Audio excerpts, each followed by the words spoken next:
İyi akşamlar. Yayınımıza katıldığınız için çok teşekkür ederiz. Benim adım Zeynep Ceren Ejder. Kanada, Edmonton, Alberta'dan bu akşam sunum yapıyoruz. Youth for Success projesi için. Bu da benim co-sunucum. Merhaba, ben Sümeyye. Ben de Toronto, Ontario'dan katılıyorum. Projemizin Criminal Record Koordinatörüyüm. Evet. Üniversite olarak ne okuyorsun Sümeyye? Nasıl gidiyor? Paralegal'lık okuyorum. Sen? Ben de politika bilimi okuyorum Alberta Üniversitesi'nde. Aslında Sümeyye hakkında bilmeniz gereken bir şey var ki kendisi zaten hukuku çoktan Türkiye'de bitirmiş birisi. Yani benim Burada da gelecekte olmak burada da okumaya çalışıyor. Yani benim gelecekte olmak istediğim kişisin Sümeyye. İnşallah bakalım. Bu pandemi olayını soracaktım sana. Sen şimdi Ontario'da biz çok Kanada'yı bilmiyorsanız belki bilmiyorsunuzdur ama Ontario ve Alberta arasında dünyalar kadar fark olan iki eyalet. O yüzden bu Ontario olayı şu anda karantina meselesini nasıl ele alıyor diye soracaktım.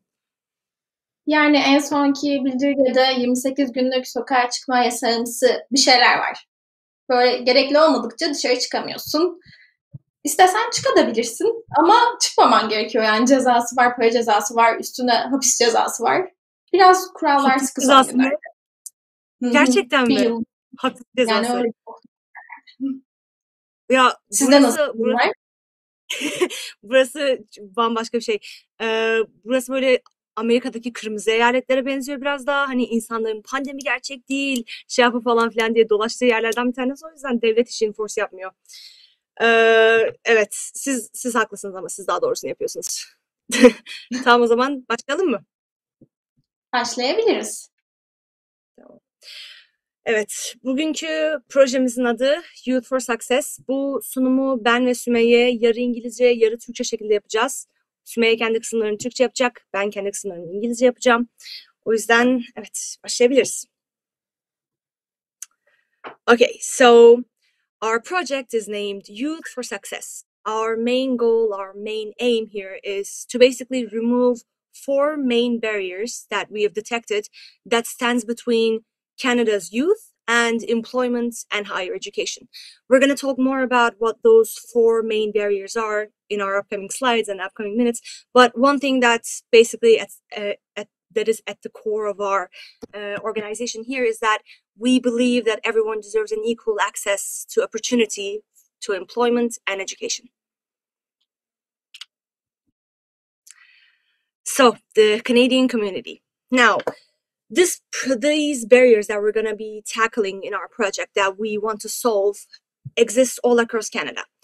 And when we try to solve them and when we try to find solutions and when we try to remove these barriers, we sort of become more effective, productive, better members of the Canadian society and community. In this project, we go out, reach out to other communities, reach out to make partners with different organizations. And by doing that, we become, well, our integration to Canadian society becomes easier, basically. Me and Sumaya, we both came here to North America, basically, during the last couple of years. And me personally, I started volunteering in this organization basically after a few months after I came to Canada. So this project has really helped me get to know Canada better, get to know the society, the community better. So I'm thankful for that. And as we reach out to different communities and as we basically engage in cultural exchange here with those communities, we become better global citizens. And that's what this project and projects like these stand for. They basically take a certain group of people from a community. When you reach outside the world, you're basically showing them what's special about you, what makes your community, what are you contributing to your society as your community. So that's what's great about it. And I will leave you with Sumaya now. Neler yapıyoruz? Workshoplar ve seminerler düzenliyoruz, webinarlar düzenliyoruz. Kanadalı gençleri bu bariyerler hakkında bilgilendiriyoruz. Aylık, haftalık, yıllık programlarımız var.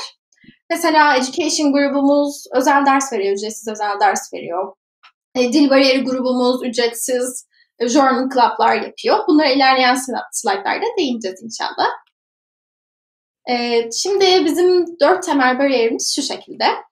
Criminal record yani sabıka kaydı, drugs yani uyuşturucu bağımlılığı ama tam da değil. lack of language, dil yetersizliği ve educational gap. Kimlere hitap ediyoruz? Bizim hedef kitlemiz kimler? Kanada'daki 14-24 yaş arası gençler, ortaokuldan üniversiteye, Kanada'da doğmuş olabilirler, Kanada'ya başka bir yerden gelmiş olabilirler. Hepsi bizim kitlemizi oluşturuyor. Gençlere yönelik programlarımız daha fazla olsa da ailelerini kattığımız programlarımız da bulunmakta. Ve bu programlarımız sadece Ontario'da değil, bütün eyaletlerde mevcut. Projemizin idari yapısına geldiğimizde ise her şehrimizin bir koordinatörü var. Biraz önce bahsettiğim bariyerlerin koordinatörleri var. Ayrıca aktivite, aile programları ve sosyal medya koordinatörümüz var. Bir de muhasebecimiz var. Bu koordinatörler de en baştaki genel koordinatörlere bağlanıyor. Sayın How are activities structured? Well, we start with basically weekly events. Yes. So our weekly events are the most basically commonly occurring ones. We got tutoring sessions from our education gap barrier. They basically connect students from middle schools, high schools, and universities who need help academically, and they connect them with tutors who can help them with those shortcomings. And again, of course, free of charge. We have journal and movie clubs by our English language gap barriers, and they basically do this so that people can more oftenly hear and speak English. We also wanted to really, this is basically indefinitely delayed until COVID's over, but we also planned this cultural exchange program of visiting each other's different cultural centers, like sort of inviting people to maybe a Turkish center to come and experience the art of Ebru, or maybe celebrating the Festival of Colors and in an Indian center, in an Indian cultural center. And this would again be occurring on a weekly basis, but again, thanks to COVID, nothing's happening yet.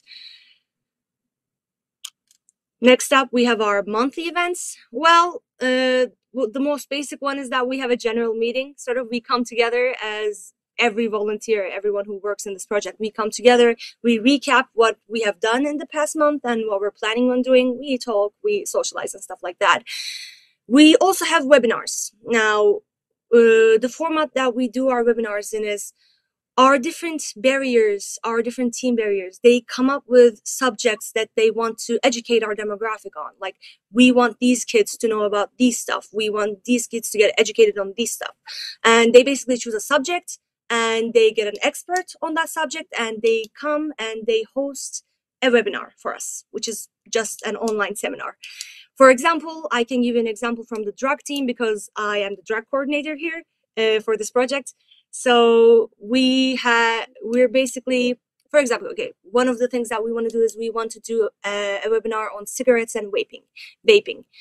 And what we would do in the situation is we would get an expert on the subject. It can be a doctor, it can be maybe a professor who has done some research on this area, and we would have them come and talk to a bunch of young people who want to ask him questions and who want to know what are the consequences of vaping and cigarettes. We also have panel discussions on a monthly basis and talk series, as we like to call them. That's where there are no experts and we just come together as maybe 4 or 5 main teenager speakers, and we also invite a bunch of other people, a lot of young people who come together and discuss an issue. I will again give an example from the drug team. We're planning on doing one for peer pressure and drugs, which again is not a topic that you have an expert on. So what you can only have kids come in and talk to each other. We're trying to create a safe platform where topics that are taboo, that are like really not discussed in normal circles, to be discussed in this safe space and yeah, see what we think about it. And again, afterwards, all of these events, there would be socializing sessions where we get to just know each other, but thanks to COVID, nothing's happening like that too. And yearly events. Well, we haven't had our first anniversary yet as a project, and when we do have our anniversary, it's still gonna be during quarantine, right? So this is not happening this year, but maybe hopefully next year. We're planning on having a 3-day convention in Ottawa where we would come together as the entirety of this organization, because we exist all across Canada. So we live in all different cities. Right up until this point, we've only been seeing each other through Zoom, so I've never actually met my project friends.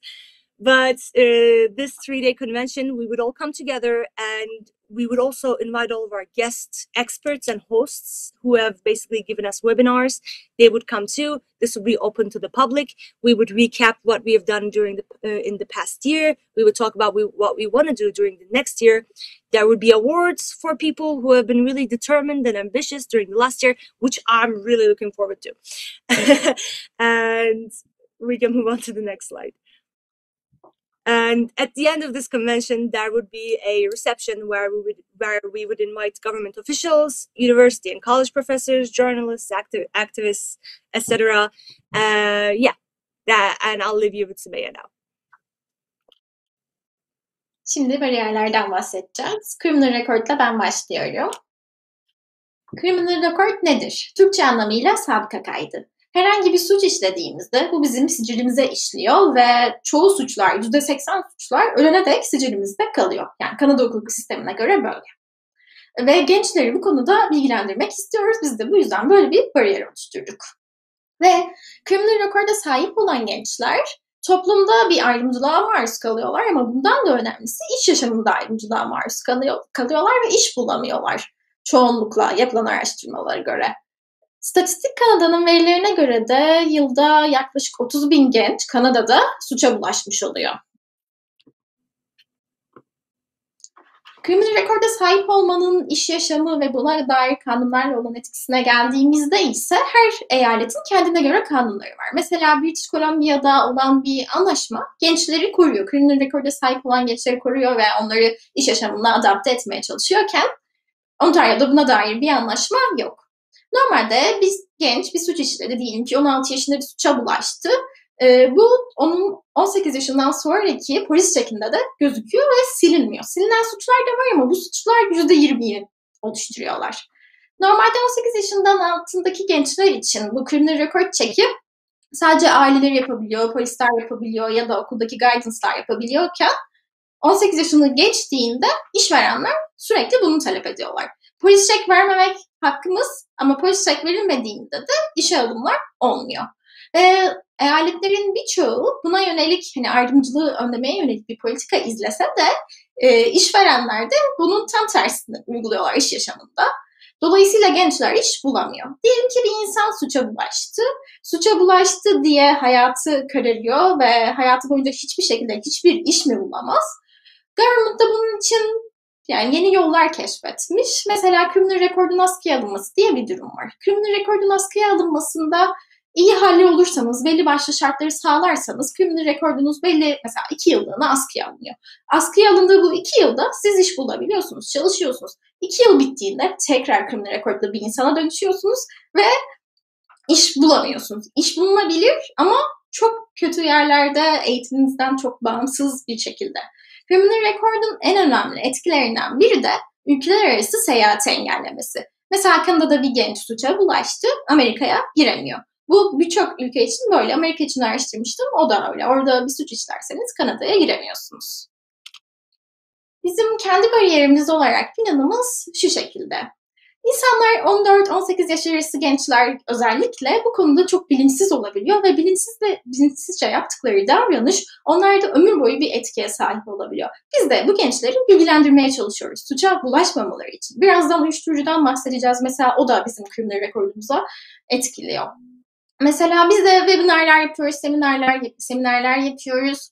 Ottawa'dan bir polis memuru bize bununla ilgili bir seminer yapmıştı. Kendi hayatındaki örnekleri anlatmıştı. Geçen günlerde Criminal Record'un askıya alınmasına dair bir seminerimiz oldu. İlerleyen zamanlarda suç işlemenin psikolojik altyapısına inmeyi düşünüyoruz. İnsanlar neden suç işler diye. Yüz yüze gelebileceğimiz zamanlarda da healing session'lar gibi şeyler yapmayı düşünüyoruz. Şimdi Zeynep'teyiz. Okay, so The drug barrier. Well, the facts are the numbers that we're working with here. Our demographic, the ages between 15 and 24. So in that demographic, somewhere between 1/3 and a half have already used or are currently using drugs. So that's already the reality that we live in. And coincidentally, ages between 15 and 24 are also the age group that is the most vulnerable to drug addiction. What that means is people who are between the ages of 15 and 24 are the ones who are most likely to develop an addiction when they start using drugs, when they become a user. So that again makes us the most vulnerable out of all of the other age groups. Drug addiction can have lifelong, really long-term consequences in a lot of different aspects of a young person's life, basically. It can be mental, it can be physical, it can be social, it can affect basically every single aspect of your life. So since studies have shown that prevention and awareness programs have been really successful when it comes to drug-related issues, our project focuses on prevention and awareness. I'll get to that in a second. Okay, so impact on employment. Well, you have to understand that, again, our demographic, people between the ages of 15 and 24, are really the most powerless and vulnerable in the job market right now. You either don't have a high school degree because you're really young, or maybe you have graduated from high school or you're in university, but a lot of jobs require a university degree to basically even apply.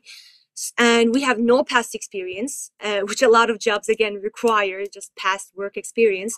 We are also not taken very seriously in the job market because of our age and our youth. So all of those things just pile up and make our position already really basically powerless and weak, as it already is. And drug really adds more, adds gasoline to the fire.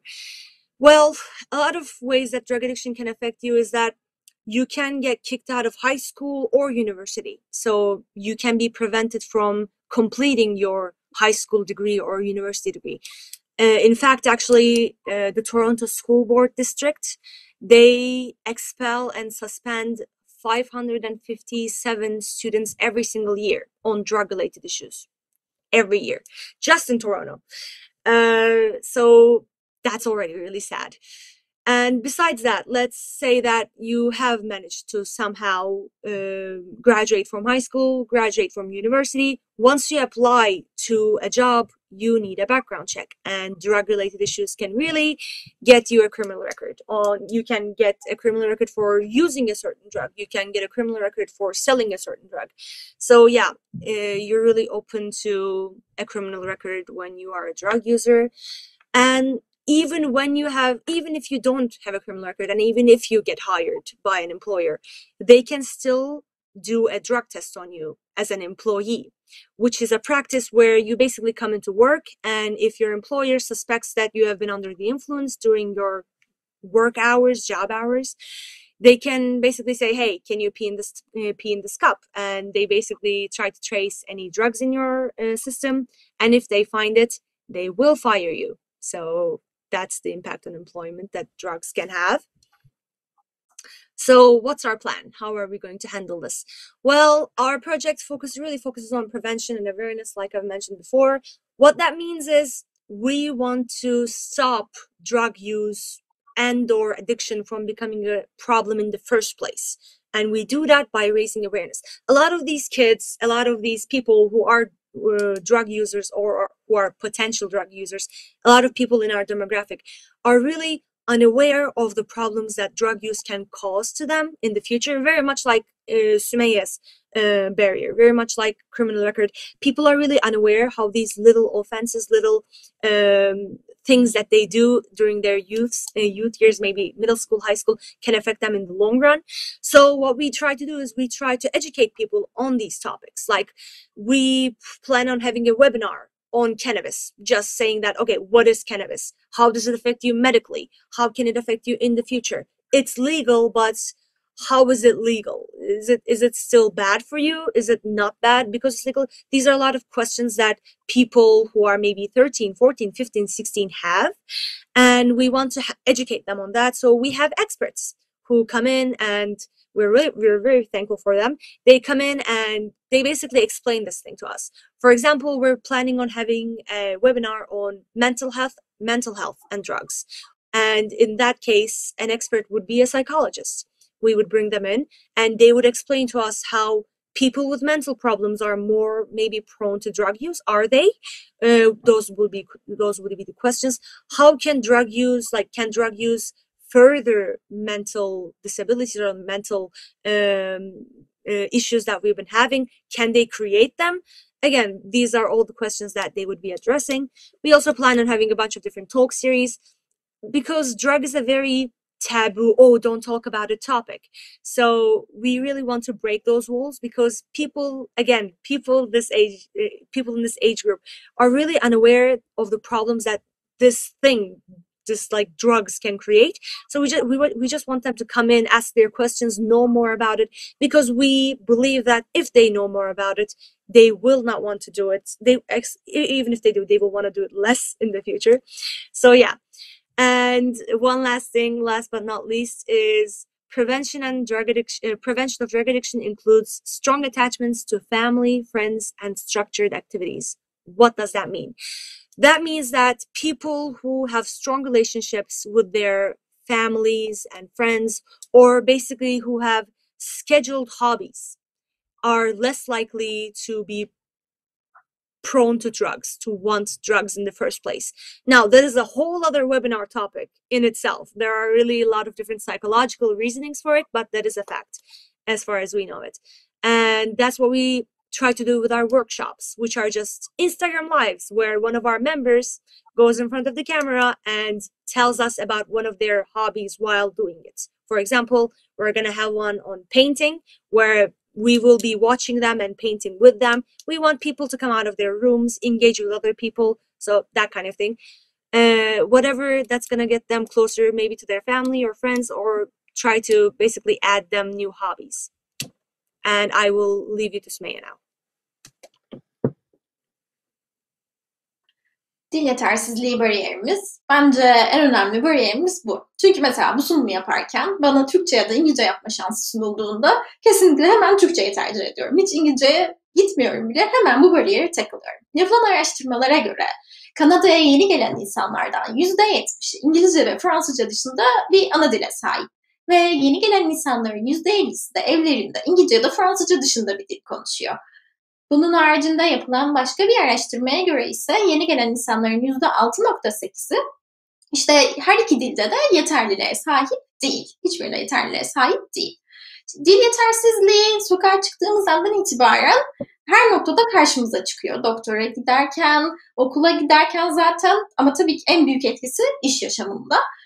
Dil yetersizliği olan bir insan, yani dil bariyerine takılan bir insan normalde kazanacağından çok daha az bir maaş kazanabiliyor.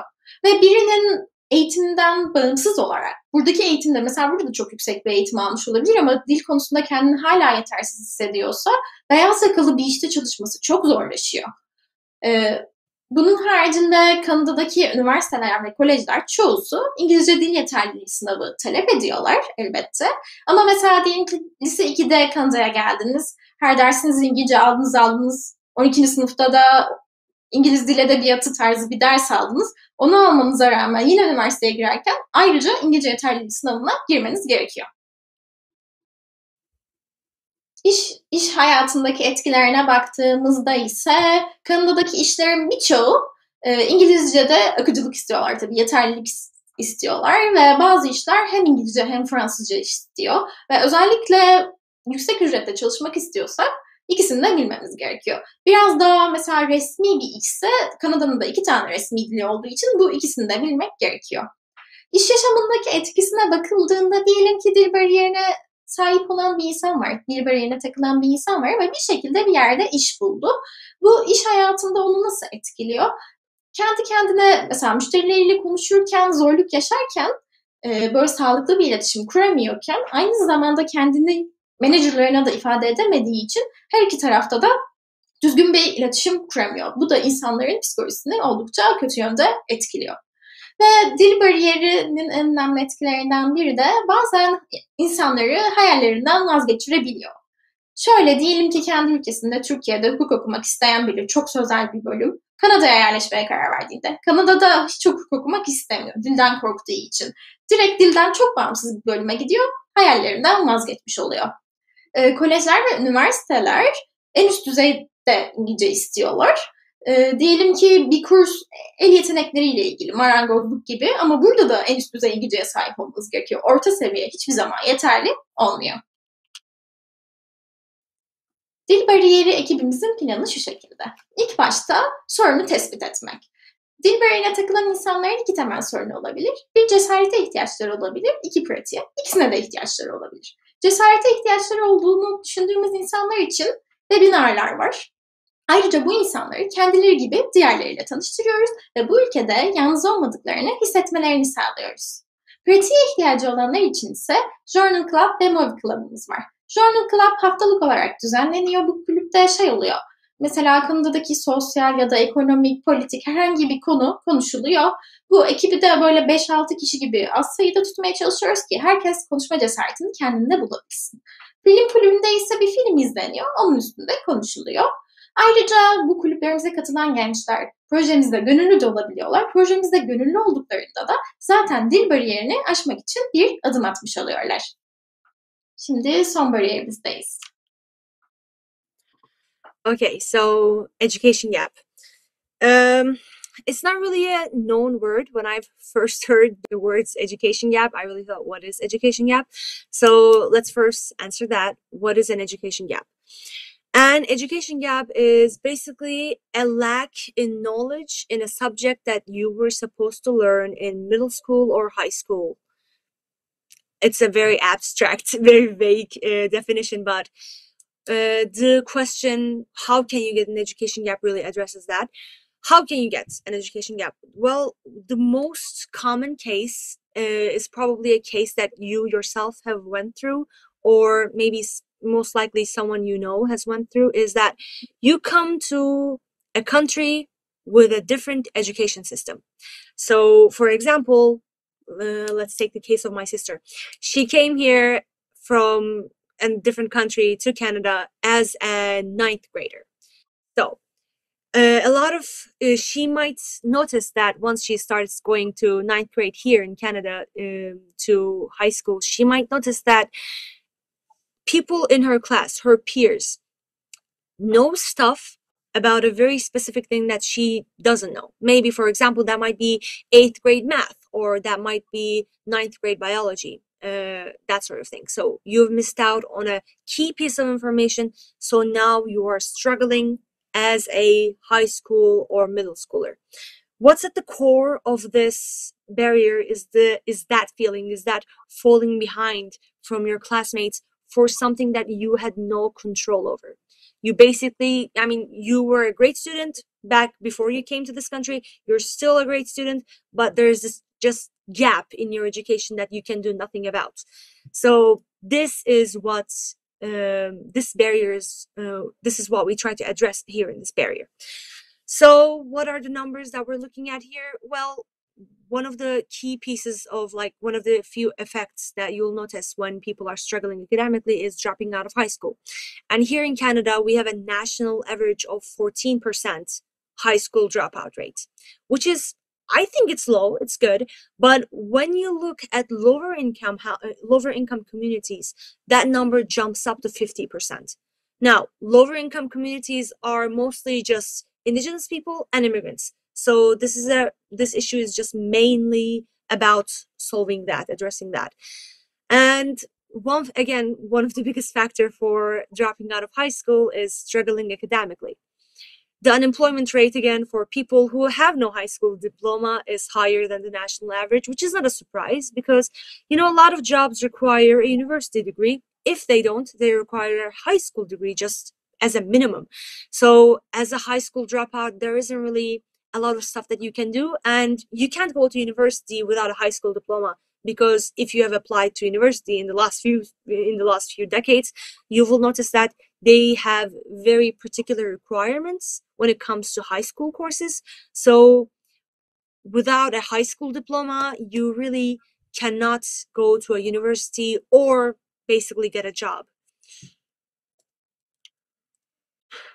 Okay, so impact on employment. I've already addressed that a little bit in the last couple of sentences, but yeah, again, at the core of this is that really struggling feeling in high school thing, which is like two times worse because there's nothing you can do to address it. There's basically you are a perfect model student, but there's just this piece of information that you're missing and you really can't do anything about it. So that's is such a disheartening feeling that it can prevent you from applying to university in the first place. And like we've mentioned, without a university degree, not a lot of high paying jobs without a university degree. So that's one of the key factors. And there are also a lot of okay, so let's say you have graduated from high school and let's say you have applied to a university. At this point, your GPA will be the most important factor when it comes to your future higher level education and career plans. And with a lower GPA, which you're likely to have with an education gap, you're probably not going to get into your preferred major, your preferred program. So your career plans will most likely be changed or delayed, which is really sad. So our plan. What are we planning on doing about this problem? Well, we have three different groups that we're trying to help here. We have middle schoolers, we have high schoolers, and we have university level students. And what we're doing here in this area is basically we're running tutorings. When people come to us in middle school, high school, and university level, and they say, "Hey, I have this." Basically an education gap. I am struggling academically. We basically connect them with tutors who are again volunteering. So this is all free of charge. We're really thankful for our tutors as well. So shout out to them who are basically volunteering in this organization, and we connect them with each other. We're mainly focused on math and sciences because in the lack of language barrier handles the rest. And we also hold webinars for really young people who may not even be aware that this is going to be a big problem once they get to applying colleges or graduating high school, basically. So there will also be webinars. And lastly, I know that I've mainly talked about, immigrants who are really new to this country, but this problem that they're having inside their homes, that they're like preventing them from becoming good at a subject or preventing them from going to school. This might be this might be a reason that this might be the effect of moving a lot throughout Canada. So yeah, these are all people that we're trying to help here. And for the last part, I'll leave you with Sümeyye. Sosyal medya bizim bariyerlerimizden biri değil tabii ki. Sosyal medya bizim bir ekibimiz. Sosyal medya projemizin yüzü. Sosyal medya ekibi bizim düzenlediğimiz webinarlarla ilgili flyer'lar hazırlıyorlar. Bunları sosyal medyada paylaşıyorlar, reklamlar hazırlıyorlar, YouTube'a videolar çekiyorlar. İlerleyen zamanlarda sokak röportajları tarzı şeyler yapmayı düşünüyorlar. Ve mesela biz bir talk series gibi bir şey yaptığımızda da onu da onlardan insanlar yönetiyor. Siz de isterseniz bizim sosyal medya hesaplarımızı takip edebilirsiniz. Bizi dinlediğiniz için teşekkürler. Bütün bu sunum boyunca Kanada'dan istatistikler ve veriler versek de aslında bizim projemiz Kanada'da başlayan ama bütün Kuzey Amerika'yı sonrasında da bütün dünyayı hedefleyen bir proje. Öyle olduğu için siz de bizim projemizin bir gönüllüsü olabilirsiniz. Bir önceki slayttaki bu sosyal medya hesaplarından birine mesaj atarak bu olabilir. Bizi dinlediğiniz için teşekkür ederiz. Şimdi de soruları alabiliriz. Evet, soruları alabiliriz. Tekrardan bu sunuma katıldığınız için teşekkürler. Sosyal medya hesapları YouTube videosunda, yorumlar kısmında da olacak. Bildiğim kadarıyla description'da da koymaya çalışacaktık. Benim bildiğim kadarıyla saat kaça kadar buradayız? 10'a kadar burada mıyız Sümeyye? Yani size göre 10 alabiliriz. O yüzden sorularınızı alabiliriz buradan. Başlayalım mı Sümeyye? İlkini sana sorayım mı? Sor bakalım. Hadi bakalım. When did you start this project? How did you start? How has it evolved over the years? Çok derin bir soru. Sümeyye? Benim bildiğim kadarıyla bu projenin başlangıcı, yani bunun fikir olarak ortaya atılışı çok daha öncelere dayanıyor. Ama biz buna, mesela biz ekip olarak Haziran ayında başladık. Henüz bir yıl dolmadı. Soru başka neydi? Ben how did you start? Nasıl girdin? Ben bir arkadaşımın tavsiyesiyle öğrendim ve çok mantıklı buldum. Girdim. Sen nasıl girdin? How has it evolved? Buna da cevap ver, ondan sonra ben söyleyeyim. How has it evolved? Senin için nasıl farklılıklar, nasıl evrimler geçirdi senin için? Sen burada olduğun süre boyunca. Yani şimdi Covid olduğu için, dürüst olmak gerekirse, benzer şeyler yapıyoruz. Ama projemize yeni insanlar katıldığında bu bize bir enerji veriyor. Ve ilerleyen zamanlarda da çok farklı projeler hedefliyoruz. Onların enerjisiyle bugünümüzü geçiriyoruz diyebilirim. Tamam. Sen de. Proje benim bildiğim kadarıyla hani aktif bir süreç olarak benim katılmam 2019'du. Yani 2019 mu? Hayır. 2020'de miydi? Bak görüyor musun, kafamı karıştırıyor. 2020'deydi. Evet, ben 2020'de katıldım ben de. Sümeyye'den galiba bildiğim kadarıyla birkaç hafta önce katıldım senden Sümeyye. Projeye katılmadan önce üniversiteden kabul alıp almadığımı bekliyordum ve almayacağımla ilgili çok kötü bir hissim vardı. Çok böyle depressed falandım, böyle dedim zaten hiçbir şey yapamıyorum. Kendimi bu projeye veririm, atarım falan dedim. Aldılar projeye, drag koordinatörü yaptılar. Ondan sonra üniversiteye kabul aldığımı duydum. O yüzden şu anda struggle yapıyorum üniversite ve proje arasında.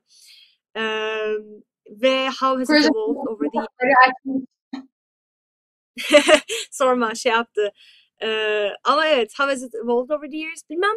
Başladığımdan beri daha arkadaş edindim diyebilirim sanırım. Başladığımda çok fazla şeyim yoktu. Çok fazla tanıdığım insan yoktu ama drag ekibi büyüdükçe, hani ben drag bariyerin koordinatörü olduğum için drag ekibi büyüdükçe kendi ekibimden yakın arkadaşlarım olmaya başladı. O güzel bir deneyimdi.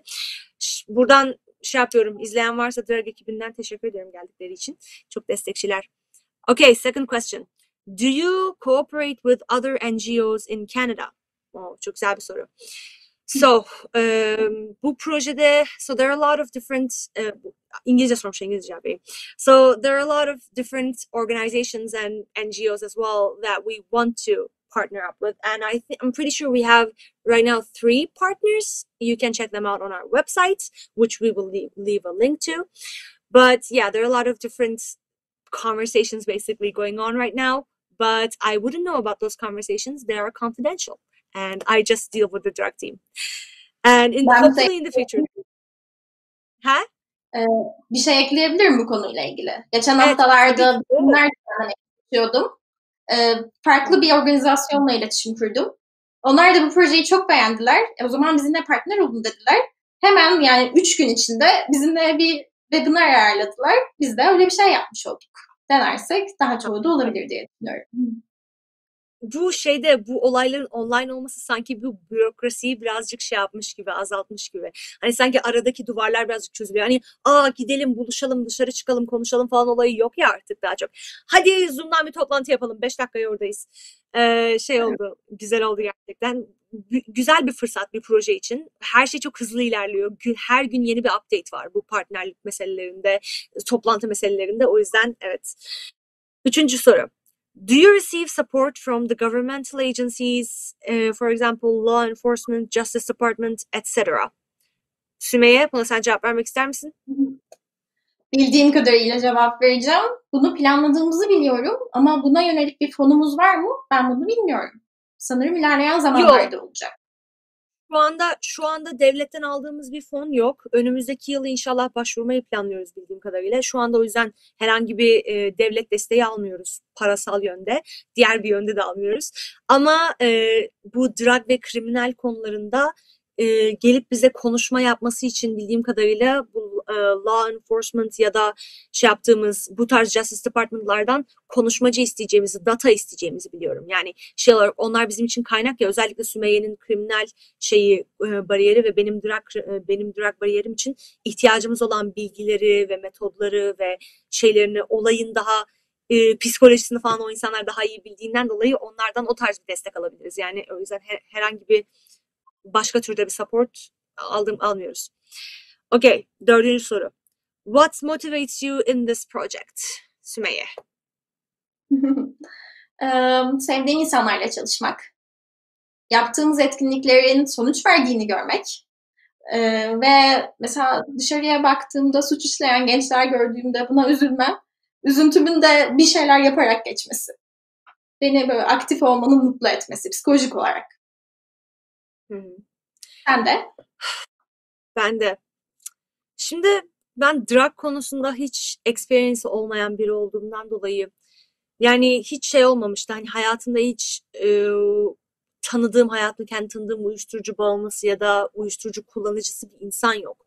O yüzden zannımca bütün bu drug olayının appeal'ını yani hani insanlara bunu isteten şeyi anlamadığım için çok intrigued olmuştum. Hani mesela alkol ya da uyuşturucu bu tarz istekleri insanların anlamadığından dolayı galiba beni projeye iten, yani daha doğrusu bu kola iten şeylerden bir tanesiydi.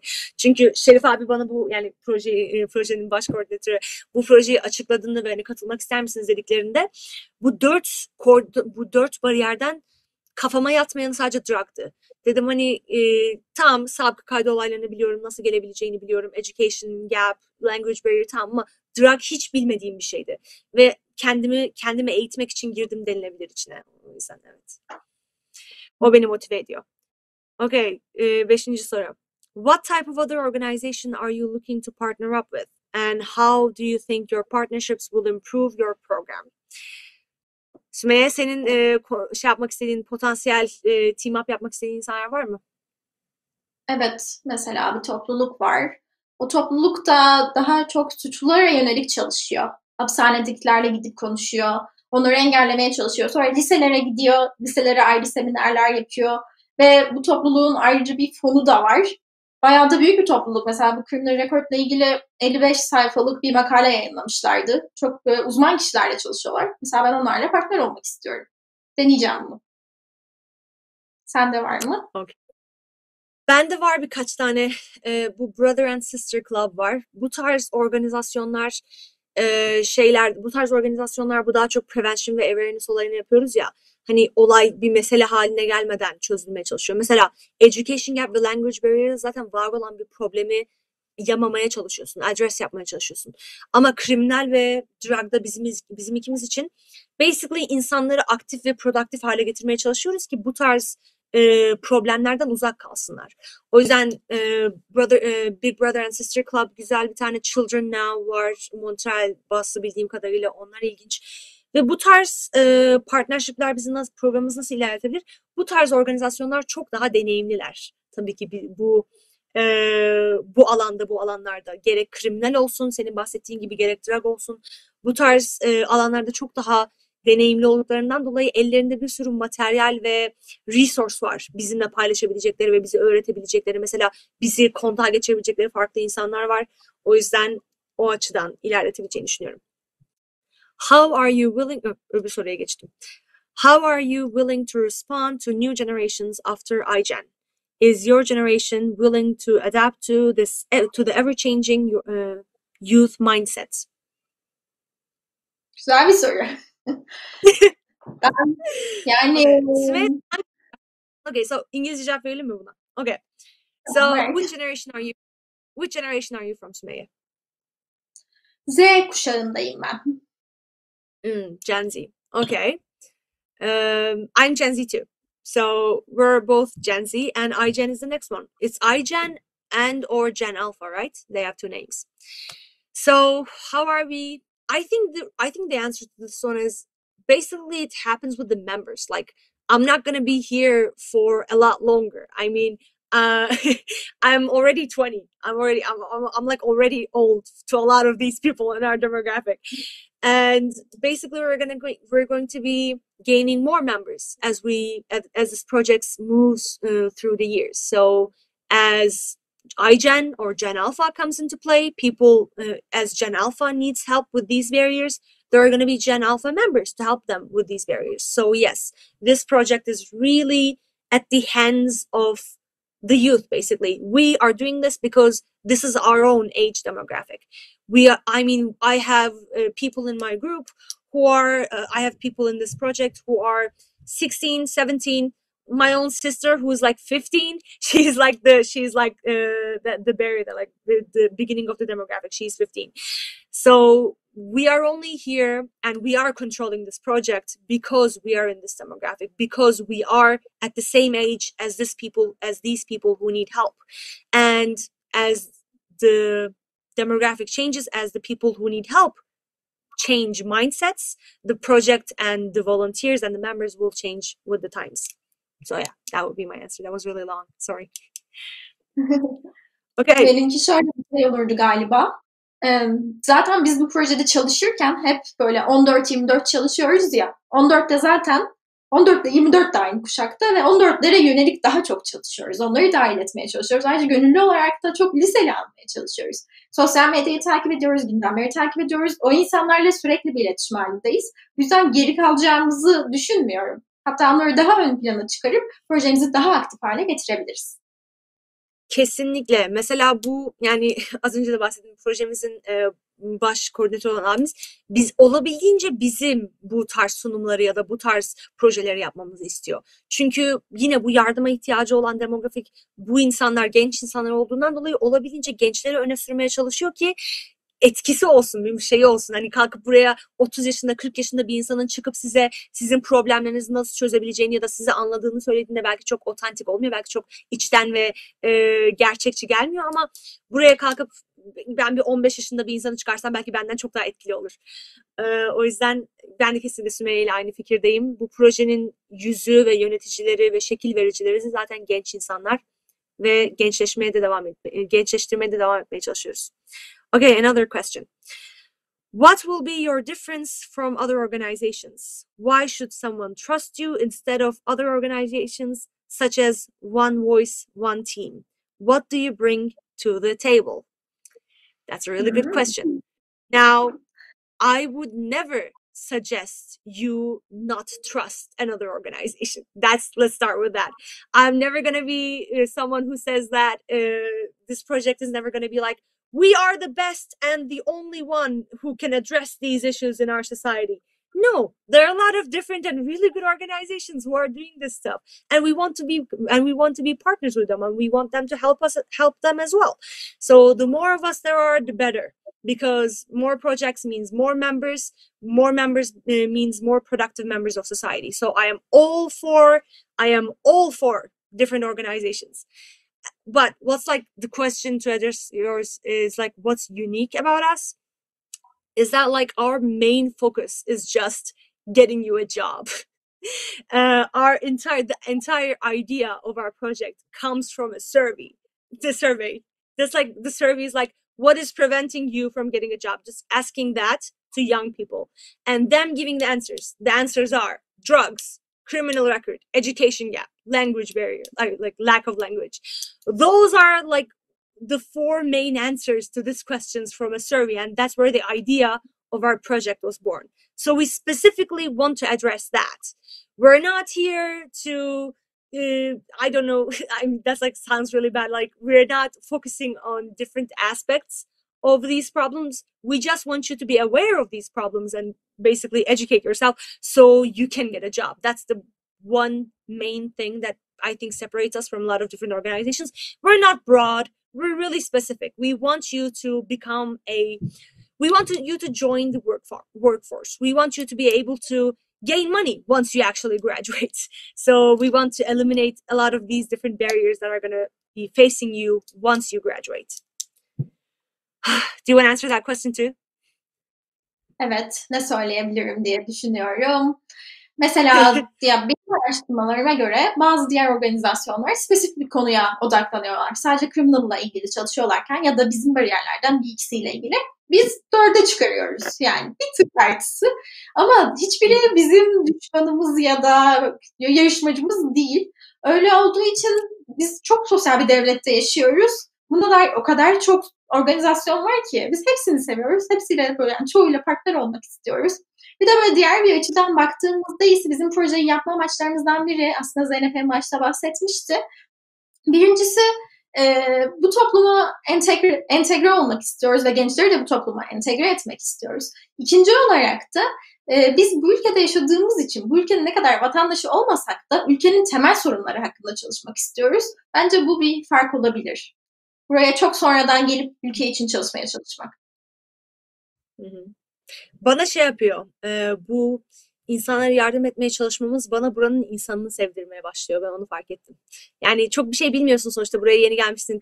Canadian Society hakkında, community hakkında çok bir şey bilmiyorsun. Ama bu tarz bir projeyle o kadar çok insanlara yardım edip onlara şey yapmak istiyorsun ki onları you start caring for them. Onlar için hani şey yapmaya başlıyorsun. Bu insanlara yardımcı olmak istediğinde bilmiyorum. En azından böyle hissediyorum. Bu değil. Benim cevabım biz narrow'uzdu. Senin cevabın biz broad'uzu. Çelişti biraz oradan. Ama I stand by my point. Biz employment'a bakıyoruz. Sadece o konuda yardımcı olmak istiyoruz size. Bu kadar. Okay, next question. What will you do to prevent your platform from ending up like other platforms that have failed in the past? Sümeyye? Mesela bu şimdilik 10 yıllık için düzenlenmiş bir proje. Öyle olduğu için her yıl yapılacaklar zaten belli. Taslak planlar var. Ve biz de daha çok bence disipline ve düzene önem veriyoruz. Haftalık, aylık, yıllık diye düzenliyoruz ve bunlara devam etmeye çalışıyoruz. Bence bir projeyi ayakta tutan en önemli şey içindeki insanlardır. Ve dediğimiz gibi, daha önce de bahsettiğimiz gibi içine daha çok gençleri dahil etmeye çalıştığımız için ayakta duracağına inanıyorum. Sosyal sorumluluk sahibi gençlerle daha uzun süre ayakta durabilir inşallah. Sen ne diyorsun?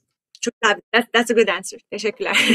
So what I would say to that is I think what's gonna be like our saving grace if ever that fading phase comes is that this is a really project. It's really I don't know how to explain this, but every single member that I've met is here because they want to. It's really not that easy.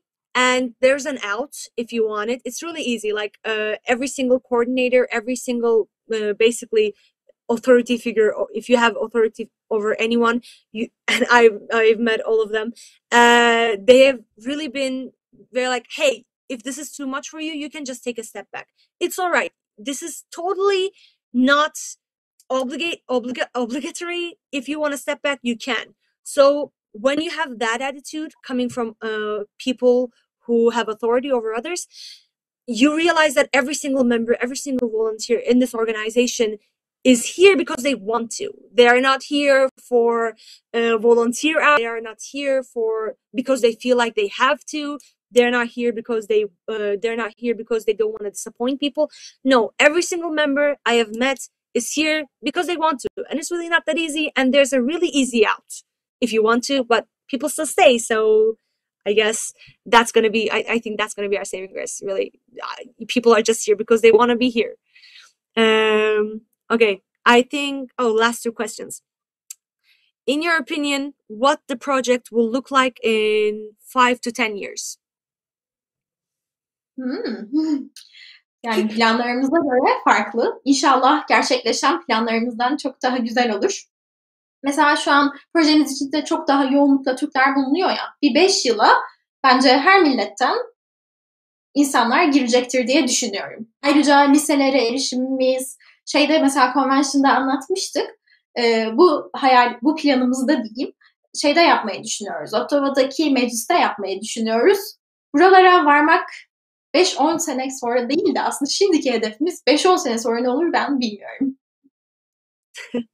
Ben aynı cevap verecektim. I'm now will give the same answer. Really, 5 to 10 years later, there are a lot of different hopes and great basically goals that we want this project to reach. So even if we can achieve just a few of them in 5 to 10 years, it's going to look very different.